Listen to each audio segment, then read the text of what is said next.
역시 연말 연시 그리고 이 성탄절은 어린이들뿐 아니라 우리 모두에게도 참 약간의 설레임이 있는 계절인 것은 틀림이 없는 것 같습니다.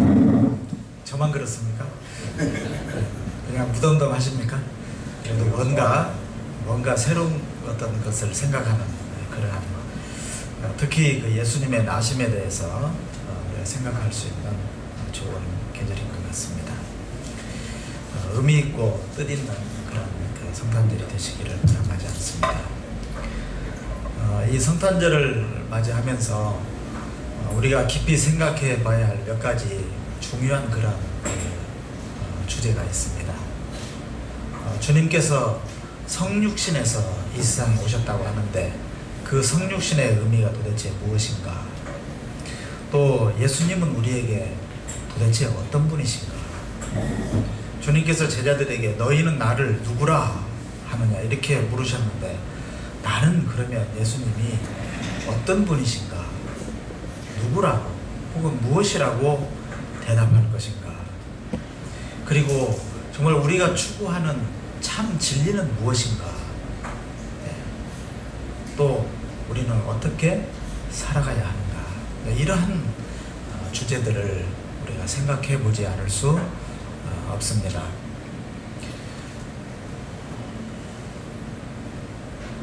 오늘 조금 그러한 좀 무거운 그런 말씀들을 좀 드리려고 하는데요. 그림을 먼저 몇 장 보도록 하겠습니다. 다음요.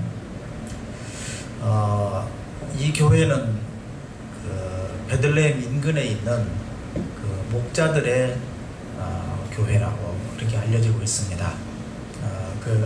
벌판에 목자들이 예수님을 이렇게 예수님의 나신 소식을 들었다는 것을 기념을 해서 목자들의 들판 교회라 이렇게 하고 있습니다. 다음. 거기에 가면은 이런 동굴들이 많이 있는데 밤에는 이 동굴 안에다가 양이나 염소들을 넣고 그리고 거기에서 같이 이렇게 잠을 자기도 하고 추울 때는 그렇게 춥지 않을 때는 이제 바깥에서 자고 그렇게 했다고 합니다.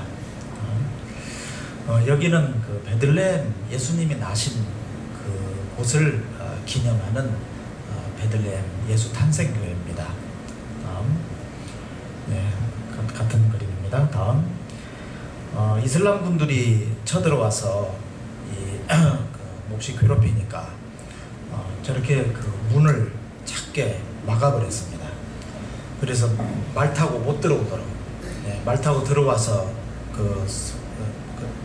성전 안에서 온갖 나쁜 짓을 하니까 못 들어오게 하려고 저렇게 했습니다. 그런데 지금은 이제 이것이 무슨 의미가 됐냐면 예수님이 나신 곳에 가려면 구부리고 들어가야 되기 때문에 겸손한 마음으로 그렇게 자기를 낮추고 들어가야 된다 하는 그런 의미가 이제 후대에 붙었습니다. 다음. 여기는 예수님이 태어나셨다고 하는 구유가 있었던 자리로 알려지는 곳에 이렇게 휘황찬란하게 막 이렇게 장식을 해가지고 했는데 아무튼 그렇습니다. 사람들이 이걸 보기 위해서 구부리고 막 열심히 보고 그러더라고요. 다음. 자, 이 그림을 좀 잘 보십시오. 이게 이스라엘 사람들이 일반적인 가정의 구조입니다. 집의 구조입니다. 그래서 저쪽 왼쪽 편에 마구간이 있고요. 그 다음에 문이 있습니다. 저 밑에 문이 있는데 그 문으로 이렇게 들어가서 먼저 마구간이 있고 그 다음에 계단을 타고 조금 올라가서 거기에 그 옆에 구유가 있고 가족이 기거하는 방이 있어요. 그리고 손님들이 오면은 객실에 여기에다가 모시도록 되어 있습니다. 그런데 예수님이 객실이 없었다, 들어갈 사관이 없었다, 여관이 없었다 이렇게 표현했는데 여관, 사관 이 말은 조금 지나친 말이고요. 어떤 친척집에 가서 자기로 했는데 다른 손님들이 많이 와가지고 객실에 사람이 꽉 차서 그렇게 해서 이제 할 수 없이 가족들이 기거하는 방 바로 옆에 붙어 있는 그 공간에 거기에서 이제 출산을 하고 구유에 아기 예수를 눕힌 이렇게 이해하시면 좋겠습니다. 예, 다음 그림이요. 예, 요 그림은 이제 이 집을 옆에서 본 그림입니다. 보통 이렇게 산지에다가 언덕에다가 집을 짓기 때문에 저 왼쪽에 문이 있는 거기는 이제 구유로 마구간으로 들어가는 외양간으로 들어가는 이제 그 문이고요. 들어가서 이제 계단을 타고 올라가서 거기에 이제 그 주인이 기거하는 방이 있고, 그다음에 요 옆에는 여러분 보시기에 오른쪽에는 객실이 있고 하는 이런 구조로 그렇게 되어 있다는 것을 먼저 이제 참고로 하시고 하면 좋겠습니다. 그걸 이제 꺼주십시오.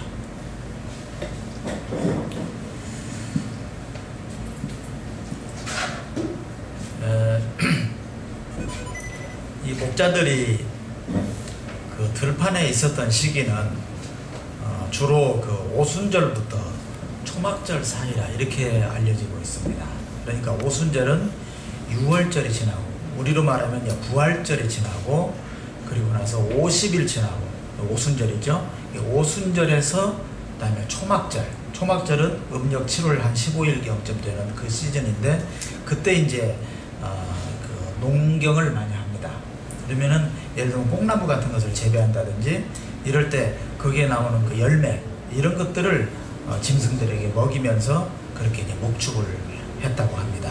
그러니까 4월에서 대략 한 8월 어간에 있었던 일이다 이렇게 본다면, 예수님이 태어나신 그 계절은 지금 12월 달이 아니고, 아마도 성경에 의지해서 우리가 생각을 한다면 들에서 이제 잠을 잤다고 하니까 조금 따뜻한 때, 아마 6월이나 한 7월이나 그쯤 아니었겠나 이렇게 추정을 해볼 수가 있겠습니다. 그런데 그 당시에 그 목자들 하면, 여러분 우리가 생각할 때 목자들 하면 어떤 인상입니까? 좋은 쪽입니까? 좀 나쁜 쪽입니까? 좋은 쪽. 좋은 쪽이죠. 대부분 다 여호와는 나의 목자시니, 하나님은 우리의 목자라고 하는 그런 이미지를 갖고 있고, 목자는 양을 이렇게 돌보고 하는 그런 업이기 때문에 굉장히 그 좋은 이미지를 가지고 있었습니다. 그런데 예수님이 태어날 당시에 그 목자들은 소위 말해 그 시대에 불량배 집단이었다고 합니다. 그래서 이게 변변한 직장을 갖지 못하고 거의 이렇게 말하자면 이렇게 좀 쫓겨나다시피, 바깥으로 좀 몰리다시피 이렇게 해서 주로 양이나 그런 그 염소를 치고 하는 이런 식의 그런 일들을 했다고 그래요. 그래서 목자들 하면 우리가 알고 있던 그런 이미지하고는 매우 다른, 그 사회에서 굉장히 비루한 그런 사람들이었다 이렇게 알려지고 있습니다. 그런데 이러한 그 목자들에게 천사들이 나타나서 온 백성에게 기쁨이 될 소식을 전합니다. 그래서 10절에 보면 오늘 다윗의 동네에서 너에게 구주가 나셨다. 그는 곧 그리스도 주님이시다. 이러한 말을 듣게 됩니다. 여러분 여기 다윗의 동네는 뭐 두말할 것 없이 베들레헴입니다. 베들레헴은 다윗의 고향이기도 했고요. 그리고 거기에서 분명히 메시아가 태어날 것이다. 다시 말하면 다윗의 후손 중에서 날 것이다 라고 하는 그러한 미가의 예언이 있었습니다. 역시 그 예언대로 베들레헴에서 예수님이 태어나셨던 것이죠. 이것은 예언이 성취된 것을 말하는 것이고요. 동시에 이새의 줄기에서, 그러니까 이새의 후손에서, 이새는 다윗의 아버지 아닙니까? 다윗의 후손으로 구원자가 오실 것이라고 하는 그 하나님의 약속의 말씀이 성취된 것을 의미합니다.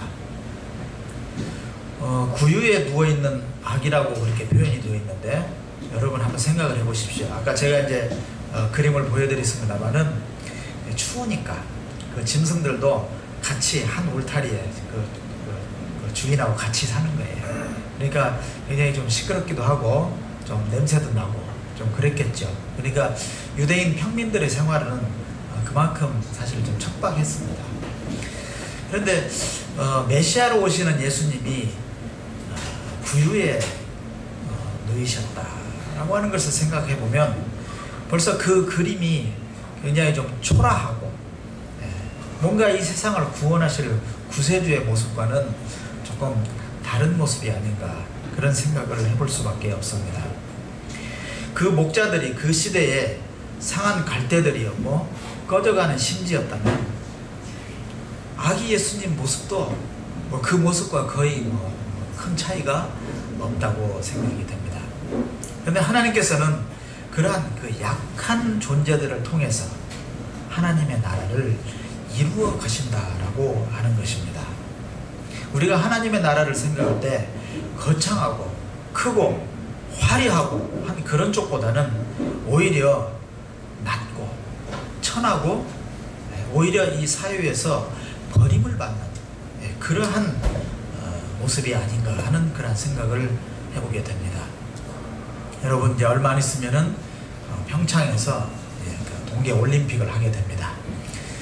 저는 그 스포츠를 별로 안 좋아하기 때문에 항상 그 결승전만 한 번씩 본다든지 그 다음에 뉴스만 좀 본다든지 누가 이겼다더라 그 다음에 클라이막스 그 멋있는 장면 그것만 보지 뭐 별로 안 봐요. 근데 김연아 선수가 이제 그 피겨 스케이팅으로 이제 참 그렇게 그 명망을 날릴 때 그때는 그 김연아 선수의 그 게임은 즐겨보고 했었습니다.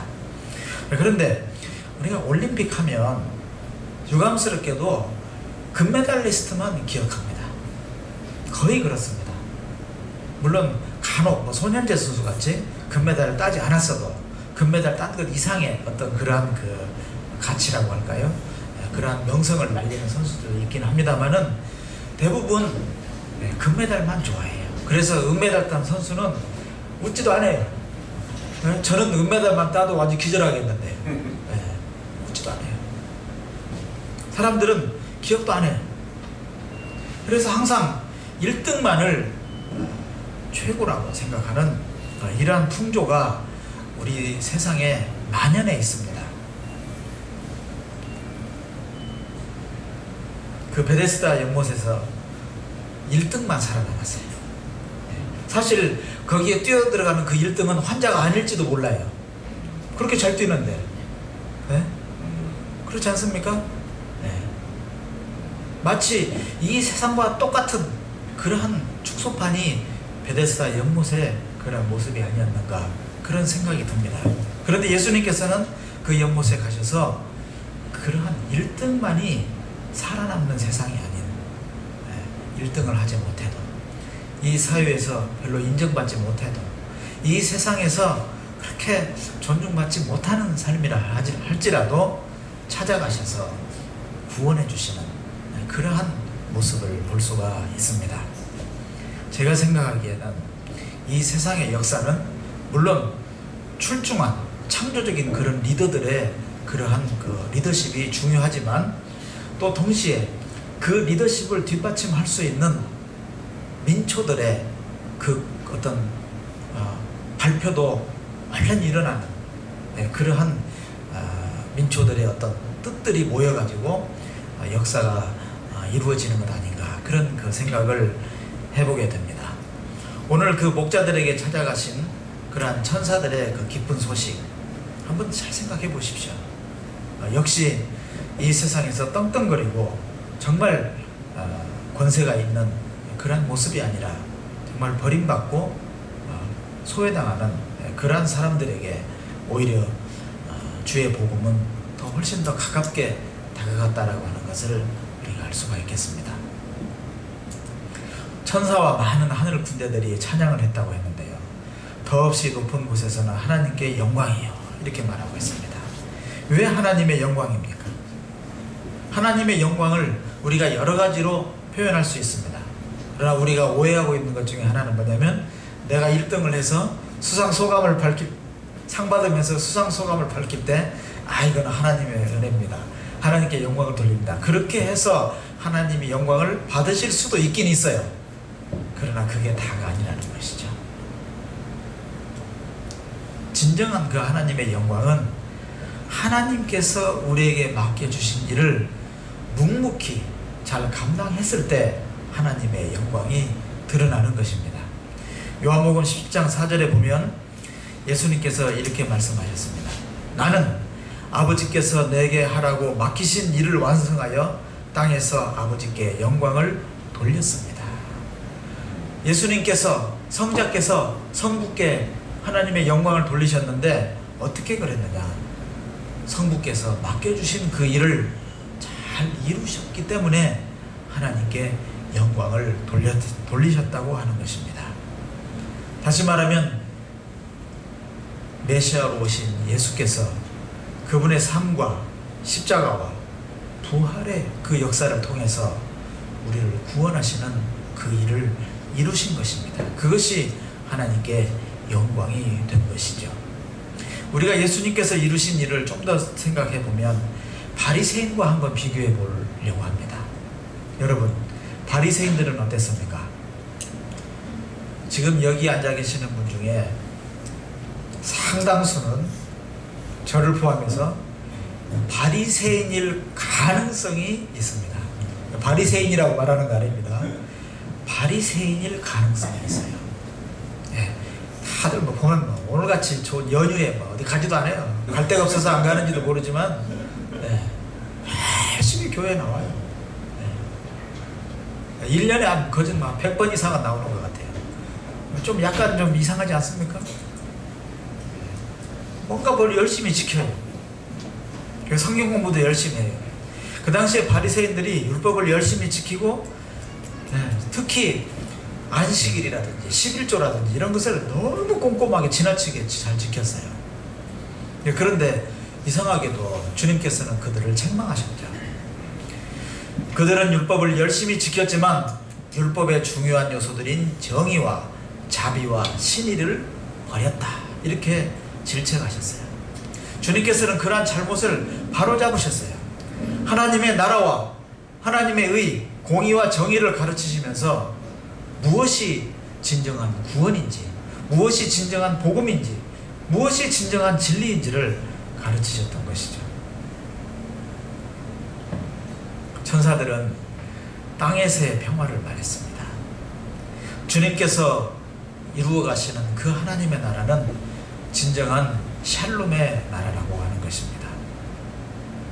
아기 예수께서 오심으로 진정한 샬롬의 세계를 향한 걸음을 시작하셨습니다. 여러분, 이스라엘 사람들이 샬롬을 말할 때는 평안을 말하고요, 그것은 구원을 말합니다. 이사야 선지서에 보면 독사가 어린이를 해치지 않는 거예요. 그 독사굴에다가 집어넣고, 손을 집어넣고 아이들이 장난을 치는데도 그 독사가 물지 않는 거예요. 또 그 어린이들과 사자들이 함께 뒹구는 그러한 세상인 거예요. 진정한 평화가 있고 진정한 구원이 있는, 회복이 있는 그런 세상을 말하는 것이죠. 성경이 말하는 그러한 샬롬과 이 세상이 주는 샬롬, 평화, 한번 비교해 보겠습니다. 여러분, 팍스 로마나라고 하는 말 혹시 알고 계십니까? 이게 로마가 주는 평화, 로마의 평화를 말한다고 합니다. 팍스가 피스를 말한다고 합니다. 로마의 평화. 기원전 27년부터 기원 후 약 180년까지 그 어간에 로마의 황제들, 특히 우리 누가복음에 나오는 아우구스도라고 하는 로마의 황제가 있었습니다. 그 황제 때부터 로마는 태평성대를 이루었다고 합니다. 그런데 이 태평성대는 지배자들에게 오는 태평성대였습니다. 그래서 식민 피지배자들에게는 폭력과 착취로 얼룩진 그러한 평화였던 것입니다. 우리는 그런 평화를 바라지 않잖아요. 그래서 예수 그리스도를 통해서 선포되는 그 하나님의 나라는 이러한 평화가 아닙니다. 팍스 로마나가 아니고 진정한 하나님을 사랑함과 이웃을 사랑함으로 이루어지는 그러한 샬롬의 세계인 것이죠. 목자들이 맞이한 성탄은 무엇이었습니까? 낮아짐의 진리를 보여준 것입니다. 우리가 예수를 믿을 때 낮아짐에 대해서 늘 생각하고 그 낮아짐의 진리에 우리가 깊이 거기에 동화되지 않으면 우리의 신앙은 바리새인과 마찬가지인 것입니다. 바리새인들은 시장 어귀에서 기도하기를 좋아했고요, 상석에 앉기를 좋아했어요. 그래서 언젠가 주님께서 비유로 말씀하셨어요. 너희들이 혹시 잔치집에, 비유가 아니고요, 잔치집에 가면은 높은 자리에 앉지 말고 낮은 자리에 앉아라. 왜냐하면 높은 자리에 앉았다가 너희들보다 서열이 더 높은 사람이 와서 그 자리에 빗기라고 하면 그런 우사가 어디 있냐. 그래, 우사 당하지 말고 낮은 자리에 앉아 있어라. 그러면 사람들이 너희들을 더 높은 자리로 앉도록 그렇게 하지 않겠느냐. 낮은 자가 되는 것입니다. 우리나라는 그런 것이 참 잘 안 돼요. 그래서 구청장만 돼도 오만 그 갑질을 다 하고요. 근데 다행히 지금 청와대에 계신 분은 좀 그러지 않은 것 같더라고요. 여러분 어떻게 생각하실지 모르겠지만 그분은 이렇게 좀 자꾸 이렇게 높은 자리에 올라가려고 하는 어떤 그런 모습은 좀 아닌 것 같아서 참 다행스럽습니다. 주님께서 성육신하신 모습은 바로 인간의 몸으로, 특히 종의 형체를 가지고 오신 주님이십니다. 바울 사도가 고린도 교인들에게 이렇게 말한 바 있습니다. 내가 여러분들에게 전하는 것은 예수께서 우리의 구주가 되시는 것과 그리고 내가 여러분의 종된 것입니다. 그 종된 것을 전하는 것입니다. 여러분의 종이라고 하는 말입니다. 대사도가 교인들을 향해서 저는 여러분의 종입니다. 이렇게 말하는 것이죠. 우리는 어떻게 살아야겠습니까? 가정에서든 교회에서든 사회에서든 주님께서 낮아지신 같이, 그리고 비천한 사람들에게 찾아가셔서 복음을 전해주신 그 모습처럼 우리도 그 낮아짐의 영성, 섬기는 삶, 그것을 향해서 나가야 할 것입니다. 그것이 바로 구원받은 자의 아름다운 삶이라고 믿습니다. 성탄을 맞이하면서 우리가 진심으로 하나님을 사랑하고 그리고 이웃을 사랑하는 삶을 살아가십시다. 무엇보다도 자기를 낮추고 주님께서 구유에 태어나신 것처럼 우리도 항상 우리의 마음을 낮추면서 많은 사람들을 주님의 이름으로 섬기고 주님의 사랑으로 살피는 그러한 은혜가 있기를 부탁드립니다. 기도하겠습니다. 거룩하신 아버지 하나님, 주님께서 오신